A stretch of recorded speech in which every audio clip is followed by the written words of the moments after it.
Trauma bonding part 1. I'm going to do this in a couple videos here. Let's just start off by talking about what a trauma bond is. For those of you who don't know, or maybe this can help, those of you who are in a relationship with an abusive person and you are trauma bonded, feel free to send this video to loved ones, family members, people around you who are struggling understanding why you can't leave.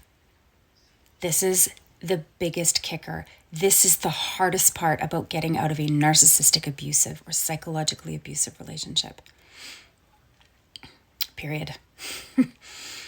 A trauma bond is a psychological addiction to your abuser. That sounds pretty messed up, doesn't it?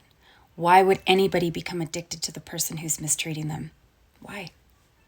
Well, as they've shown through neuroscience, psychology, abnormal psychology, the behavior of people and what they do, they've learned that these chemicals in our brain that are released from getting, like when good things happen, when a mother breastfeeds her baby, there's an oxytocin release. It's the love hormone.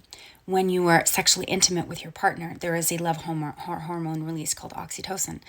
Oxytocin is that calming, loving, making you feel connected, safe feeling, right? It's the love hormone. You get ample amounts of this when you were being love bombed and you were being treated in a very good way. So if you happen to be a person who has been maltreated in their past, somehow, the love bombing and the affection and the adoration is something that you crave and you love. And it literally makes you chemically bonded to that person. What happens when that person starts to devalue you? You strive to get the love bombing back, or you strive to get the behavior back. It doesn't always have to look like showering you with affection. I was in a relationship where I wasn't showered with affection, but the person was really good at giving gifts, really good at saying they were sorry, taking a little bit of accountability for their stuff, but then the behavior would happen again. And so that's sort of what keeps you there. Okay, they're sorry, we're back to being okay again, we're not fighting, there's no rocking the boat, there's not this crazy anger. You're always fighting to get back to homeostasis in your relationship and that feeling of being loved and cared for and safe, especially safety. I want to make that a key point. When somebody shows you attention, affection, and love, it makes you feel safe, especially if you haven't had that. So what does this create? A cycle of addiction.